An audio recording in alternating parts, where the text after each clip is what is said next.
Hello दोस्तों, स्वागत है आपका आपके अपने YouTube चैनल आत्मनिर्भर क्लासेज में। जैसा कि इससे पहले हमने जो आपके कक्षा 9 का सिलेबस है उसका पूरी तरह एनालिसिस किया था और आपको बताया था कि इस वर्ष क्या क्या आपके कोर्स में नई चीज़ें जुड़ी है और क्या पहले से उपस्थित थी। इस प्रकार हमने आपको जो नया कोर्स है आने वाला उसके बारे में डिटेल से अगले वीडियो इससे पहले वाली वीडियो में बता दिया था।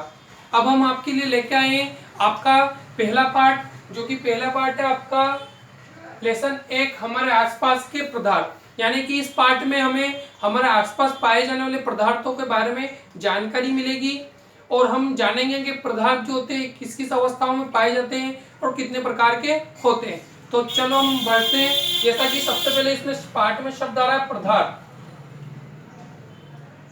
यहाँ पे जो शब्द है पदार्थ, तो आखिर पदार्थ होता क्या है, हमारे आसपास कौन कौन से पदार्थ हैं और क्या वास्तव में हमने उनको देख रखा है। तो दोस्तों हाँ, ये जो भी हमारे आसपास हमें चीजें दिखाई देती है ये सब किसी ना किसी पदार्थ से मिलकर बनी होती है। हम कह सकते हैं कि जो भी वस्तु स्थान घेरती है वो पदार्थ कहलाती है। यानी कि सभी वस्तु स्थान जो घेर रही है वो सभी क्या कहलाएगी, पदार्थ कहलाएगी। जैसा कि हम जानते हैं कि हमारे आसपास सारी वस्तुएं किसी न किसी स्थान पर रखी हुई है। इस प्रकार आपने छोटी क्लासों में प्रयोग द्वारा सिद्ध करो एक क्वेश्चन पढ़ा था कि वायु भी स्थान घेरती है।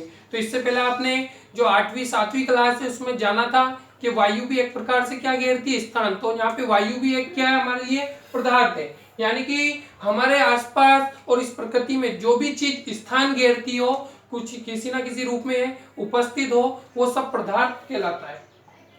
तो ये जो पदार्थ होता है ये हमारे चारों ओर विभिन्न रूपों में पाया जाता है और सारी वस्तुएं जो बनी हुई है, जो भी हम देख पा रहे हैं, वो सब पदार्थ से मिलकर बनी होती है। तो हम जानते हैं कि आखिर किन किन रूपों में ये पदार्थ उपस्थित होता है और हमें किन किन रूपों में इसको देखने को मिलता है। तो जो पदार्थ होता है वो मुख्य रूप से 3 अवस्थाओं में बांटा जाता है। जो पदार्थ होता है वो उसको मुख्य रूप से कितनी अवस्थाएं होती है, 3 अवस्थाएं। यानी कि आपने 8वीं तक जो पढ़ा उसमें इन अवस्थाओं के बारे में आप जानते होंगे, इनको नाम सहित आप जानते हैं और ये तीनों अवस्थाएं आपको आसानी से देखने को मिलेगी। लेकिन आज हम आपको 2 अवस्थाएं अतिरिक्त बताएंगे। इनके बारे में आपको ज्यादा डिटेल के बारे में जानकारी नहीं है, केवल आपको नाम याद रखने हैं। तो आपकी जो पदार्थ की अवस्था होती है 5 अवस्थाएं होती है। कितनी होती है, 5। इनमें से 3 तो प्रमुख होती है जिनका आप शुरू से अध्ययन करते हुए आ रहे हैं, लेकिन आज 2 अवस्थाएं हम अतिरिक्त पढ़ेंगे। पहली जो अवस्था होती है वो होती है ठोस, दूसरी जो आपकी अवस्था रहेगी वो है द्रव, तीसरी होती है हमारी गैस, चौथी जो अवस्था है प्लाज्मा और 5वीं रहेगी हमारी बीईसी।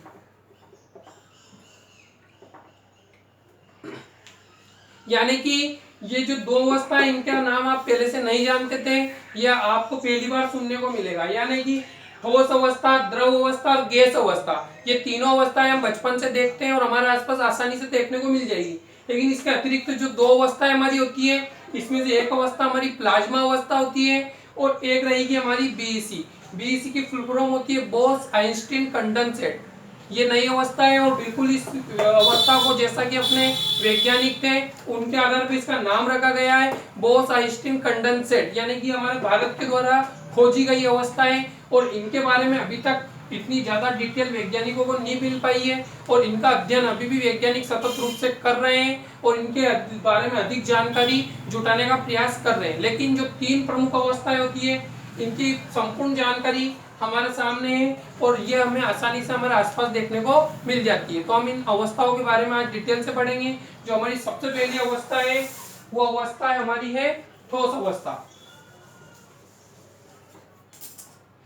सबसे पहली जो अवस्था होती है हमारी ठोस अवस्था। तो जो ठोस अवस्था होती है ये किसे कहेंगे, तो ठोस अवस्था हम कहते हैं ऐसी अवस्था जिसका आकार व आयतन दोनों निश्चित हो। यानी कि ऐसी अवस्था जो दिखाई दे हमें कि आकार क्या हो उसका निश्चित और आयतन भी क्या हो निश्चित। यानी कि फिक्स रहेगा, आयतन भी फिक्स रहेगा और आकार भी फिक्स रहेगा, यानी कि बार बार चेंज नहीं होता है। ऐसी कोई भी चीज के अंदर हमें दिखाई दे कि उसका आकार क्या हो, फिक्स हो और आयतन भी फिक्स हो, तो वो कौन सी अवस्था है उसकी, ठोस अवस्था। जैसे कि अपने आसपास आप घर में देखते हो कोई लोहे की टेबल होगी या कोई प्लास्टिक की टेबल होगी, तो हम उसे देखते हैं कि उसका आकार फिक्स होता है, यानी चौकोर आकार की है तो वो चौकोर ही रहेगी, चाहे आप उसे कमरे में रखो, कमरे से बाहर ले जाके रख देंगे तो भी वो टेबल जिस आकार की उस आकार की रहेगी। और ये जो स्थान घेरती है यानी कि आयतन, आयतन हम बोलते हैं कोई भी वस्तु के द्वारा घेरा गया स्थान, तो वो जो स्थान घेरती है वो स्थान भी फिक्स स्थान घेरेगी। माना अब थोड़ा सा स्थान कमरे के अंदर घेर दिया, उसे बाहर जाके रखोगे तो भी वो उतना ही स्थान घेरेगी। लोहे की कोई भी चीज ले ली, प्लास्टिक की कोई भी चीज, कोई भी उदाहरण हमें समझना है कि वो ठोस है कि द्रव है, तो उसको इस दो पैमाने पे हम मापेंगे, क्या उसका आकार अपने आप चेंज हो रहा है, क्या उसकी अपन माध्यम चेंज कर रहे हैं तो क्या उसकी आकार पर कोई प्रभाव पड़ रहा है या फिर उसका आयतन पे कोई प्रभाव पड़ रहा है। तो हम देखेंगे कि ठोस वस्तुएं जो होती है तो उनका आकार भी निश्चित होता है और आयतन भी निश्चित होता है। तो आप इसकी परिभाषा नोट करना, ऐसी वस्तुएं जिनका आकार या ऐसी अवस्था जिनका आकार व आयतन दोनों निश्चित हो, ऐसी अवस्था जिसका आकार व आयतन दोनों निश्चित होते हैं वो ठोस अवस्था कहलाती है। ठोस अवस्था में जो उदाहरण आएंगे ये कौन कौन से हो सकते हैं, तो यहाँ आपके उदाहरण हो सकते हैं जैसे लोहे की कोई भी वस्तु हो गई, प्लास्टिक, एक हो सकता है स्टील, तांबा, ये आदि जो चीजें हमें देखने को मिलती है इसमें अपन जोड़ सकते हैं, और जैसे लकड़ी, ये सब इनका आकार एक फिक्स होता है, बार बार चेंज नहीं होगा। और आयतन भी क्या होता है इनका निश्चित होता है, यानी कि जितना स्थान घेर रही उतना ही घेरेगी, चाहे आप कहीं पे भी इनको रखो, जो इनका स्थान घेरने की जगह वो फिक्स होती है। तो ये अवस्था हमारी कहलाएगी ठोस अवस्था। ठोस अवस्था का हम हमारा चित्र देखते हैं, तो ये ठोस अवस्था जो चित्र है ये आपको बनाना है।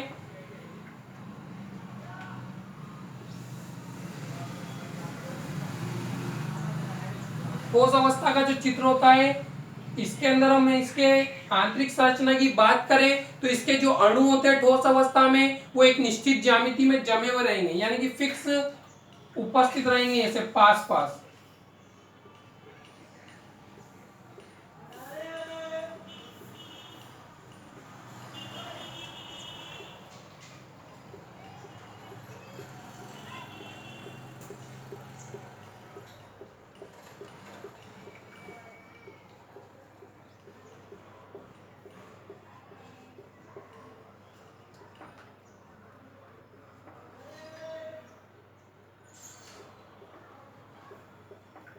तो ये जो चित्र देखते हैं हम ठोस अवस्था का, इस अवस्था में क्या होता है कि जो अणु देखते हैं हम ये फिक्स एक निश्चित ज्यामिति में जमे रहेंगे, यानी कि आगे पीछे नहीं होते। और ये आगे पीछे नहीं होते इसी कारण जो ठोस अवस्था का आकार है वो फिक्स हो जाता है और आयतन भी इसका फिक्स हो जाता है। तो आप इस चित्र को बनाएं, इसके बाद हम अपनी अगली अवस्था की ओर चलेंगे।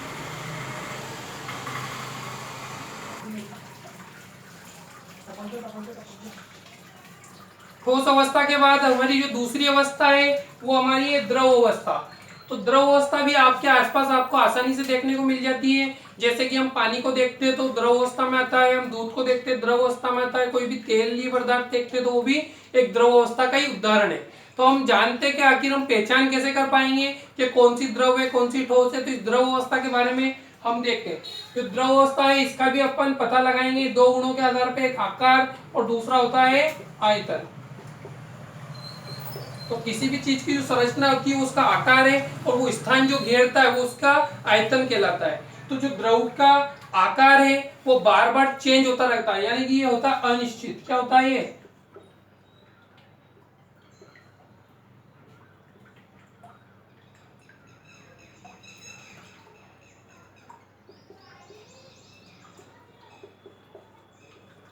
और जो आयतन होता है इसका वो होता है निश्चित।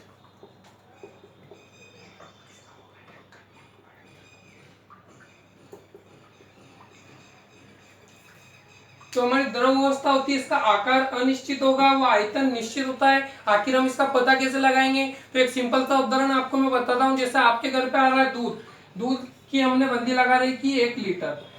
अब 1 लीटर दूध आता है तो हम देखते हैं कि हम अलग अलग पात्र में उसको अलग अलग दिन लेने जाते हैं। जैसे हम एक दिन गए लोटा या जग लेके गए, तो जैसे पात्र में हम उसे लेने गए तो दूध वाला उसके खुद के पात्र में से दूध 1 लीटर दूध हमारे पात्र में डालेगा। जैसा हमने मान लिया कि कोई जग हम लेके गए, तो उसने जैसे दूध को जग में डाला तो उस दूध का आकार क्या हो जाएगा, हमारा जग जैसा हो जाएगा। यदि हम अगले दिन कोई पतीली या भगोनी लेकर गए तो जैसे ही दूध डालेगा वो, तो उस दूध का आकार कैसा हो जाएगा, भगोनी या पतीली के समान हो जाएगा। किसी दिन हम मान लो गिलास लेके चल गए कोई बड़ा, तो दूध का आकार कैसा हो जाएगा, गिलास जैसा हो जाएगा। लेकिन मतलब जैसे पात्र में हम उसको डालते द्रव को, वैसे ही हमारा क्या हो जाता है, आकार चेंज हो जाएगा। ये ना कि द्रव का जो आकार है वो निश्चित नहीं है, बार बार क्या हो रहा है, चेंज हो रहा है। इसी प्रकार मान सकते हैं पानी को हम हमारी मटकी में भरते हैं तो मटकी का आकार का हो जाता है। यदि हम कैंपर चल रहा है आजकल, कैंपर में पानी लाते हैं तो कैंपर का आकार का हो जाता है। उसमें से लेके पानी को हम हमारे गिलास में भर के पीते हैं तो पानी का आकार गिलास जैसा हो जाएगा। यानी कि जो द्रव अवस्था होती है इनमें आकार बार बार चेंज होता रहता है। जैसा माध्यम इनको मिलेगा, जैसी जगह मिलेगी, वैसा ही आकार ग्रहण कर लेंगे। यदि हम फर्श पे पानी को ढोल देते हैं तो बह जाएगा और उसका आकार अपन अंदाजा लगा सकते हैं, फैल जाएगा कि आकार कैसा है। तो आकार क्या हो रहा है, इसका बार बार चेंज हो रहा है। तो आकार हम क्या मान लेंगे यहाँ पे, इसका अनिश्चित। और फिर दूसरी चीज इसमें खासियत है इसकी आयतन, और आयतन होता है इसका फिक्स, यानी कि जो इसका स्थान घेरने की क्षमता है वो उतनी रहेगी। जैसे अपन उदाहरण ले लेंगे, द्रव्यमान के रूप में हम माने कि 1 लीटर है। यदि 1 लीटर जगह घेर रहा है वो, तो एक दिन हम बंदी लगा रही थी 1 लीटर की, तो दूध वाला दूध 1 लीटर ही देगा, लेकिन हम उसको जिस पात्र में लेने गए वैसा हो जाएगा। दूसरे दिन भी दूध लाएगा वो तो 1 लीटर ही रहेगा, लेकिन पात्र में डालने पर आकार चेंज होगा। तीसरे पात्र में तीसरे दिन लेने गए तो दूध वाले से हमने बंदी 1 लीटर की लगा रखी है, तो यहाँ पे उसका जो आयतन है वो 1 लीटर ही रहेगा, और आकार क्या हो रहा है, उसका चेंज हो रहा है। यानी कि जो उसकी मात्रा है वो फिक्स रहेगी, उसकी स्थान घेरने की क्षमता फिक्स रहेगी, केवल उसका आकार में परिवर्तन होगा। तो जहां पे हम जितनी मात्रा में कोई चीज लेते हैं वो उतनी रहेगी, इसलिए हम आयतन को क्या मान लेंगे, निश्चित मान लेंगे। और आकार जो है वो पात्र के हिसाब से चेंज हो रहा है, तो ये हो जाएगा अनिश्चित। यहाँ पे हमारी परिभाषा बनेगी, परिभाषा को नोट करना।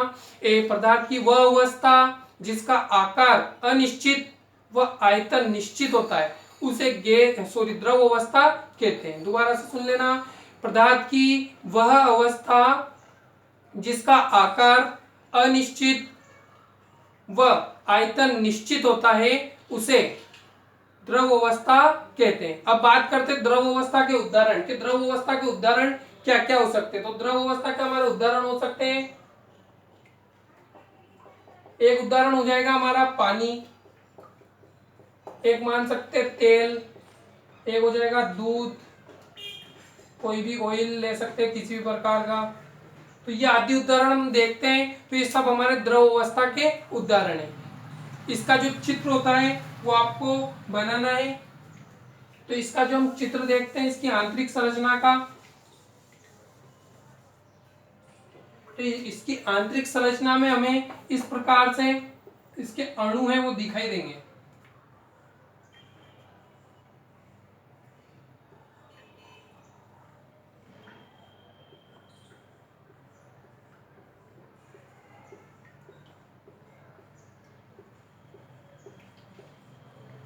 इसके आंतरिक संरचना में जो इसके अणु होते हैं इनके मध्य थोड़ा थोड़ा सा रिक्त स्थान पाया जाता है, यानी कि बीच में हल्की हल्की सी छेटी रहेगी।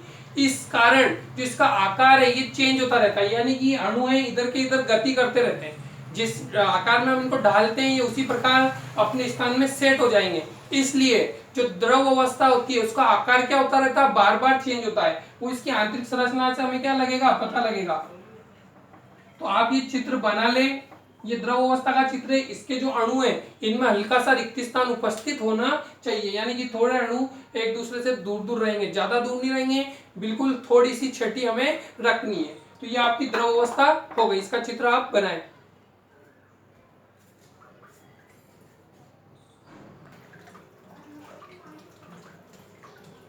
दोस्तों हमारी जो तीसरी अवस्था होती है वो तीसरी अवस्था हमारी होती है गैस अवस्था।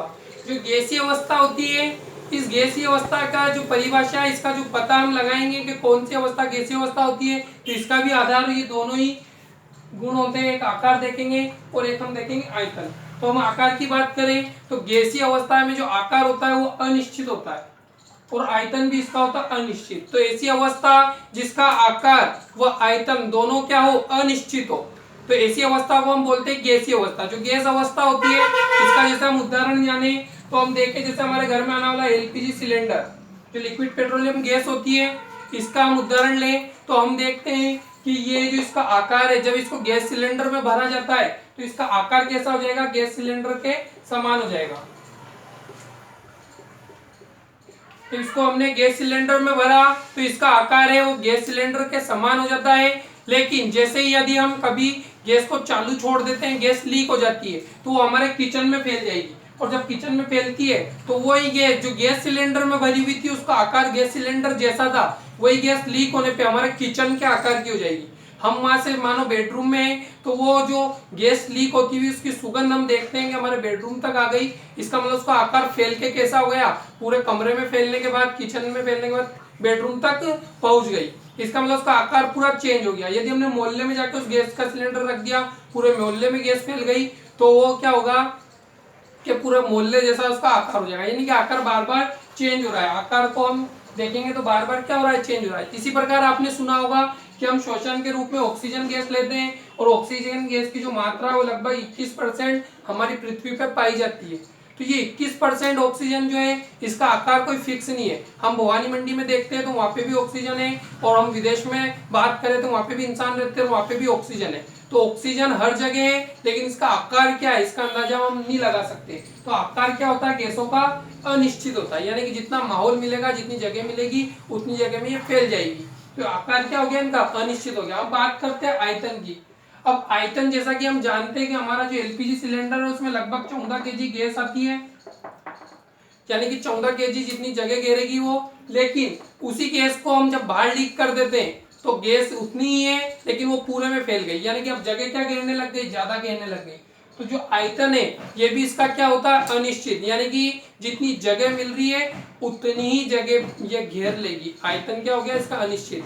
आकार तो ये अलग अलग प्रकार से कर ही रही है, साथ में आयतन भी जितनी जगह है उतना घेरती जाएगी। जैसे कि हम मान रहे 21% ऑक्सीजन है तो ये 21% एक फिक्स आयतन नहीं है इसका, यानी कि यहीं पे नहीं जगह घेरी, 21% ने पूरी पृथ्वी की जगह घेर रखी है। मतलब जहां पे भी इसको जगह मिलेगी वहां पे ये चल जाएगी। तो इसका आकार क्या हो जाता है, अनिश्चित, और आयतन भी क्या हो जाता है, अनिश्चित। तो ऐसी अवस्था, इस परिभाषा को आप नोट करें, ऐसी अवस्था जिसका आकार व आयतन दोनों अनिश्चित होते हैं उसे हम गैसीय अवस्था बोलते हैं। गैसीय अवस्था के उदाहरण की हम बात करें तो यहाँ हमारा हो जाएगा O2 गैस, बोल सकते हैं CO2, नाइट्रोजन, कोई भी धुआं, वाष्प, ये आदि जो उदाहरण है ये हमारे गैसीय अवस्था के उदाहरण है। इन उदाहरणों को आप नोट करें और इसके बाद करते हैं हम संरचना की बात कि आखिर गैसीय अवस्था की संरचना होती कैसी है। तो गैस अवस्था की जो संरचना होती है इसके अंदर हम इसके अणुओं को देखते हैं, गैस अवस्था के अणुओं को। तो वो जो गैस अवस्था के अणु हैं हमें दिखाई देंगे तो वो एकदम दूर दूर दिखाई देते हैं, यानी कि बहुत दूर दूर इनके मध्य आकर्षण बल नहीं रहेगा इस प्रकार, और ये पात्र से भी बाहर निकल जाते हैं, बस इनको जगह मिलनी चाहिए वहां चल जाएंगे। यानी कि इनके अणुओं के मध्य बिल्कुल आकर्षण नहीं रहता है और बहुत अधिक स्थान, रिक्त स्थान पाया जाता है। तो इनके अणु के मध्य जब आकर्षण नहीं है तो ये अणु जो रहेंगे वो एक दूसरे से पास पास चिपक के नहीं रहेंगे और मुक्त हो जाएंगे। तो ये जैसे इनको जगह मिलती है ये एक दूसरे से दूर दूर चले जाते हैं, इसलिए ना तो इनका आकार फिक्स होता है ना इनका आयतन फिक्स होता है। तो इस चित्र को आप बनाएं, ये गैसीय अवस्था का चित्र है। तो दोस्तों ये आपके तीनों अवस्थाएं कंप्लीट हो चुकी है और ये तीनों अवस्था ही आपके कोर्स में डिटेल से थी। बाकी दो अवस्था का हमें नाम याद रखना है, इसके आगे हम अगले वीडियो में पढ़ेंगे। जब तक के लिए आप चैनल को सब्सक्राइब कर दें और अपने साथियों तक इस वीडियो को शेयर कर दें ताकि वो भी इस वीडियो का फायदा ले सके और साथ में अपनी पढ़ाई को कंटिन्यू कर सके। धन्यवाद।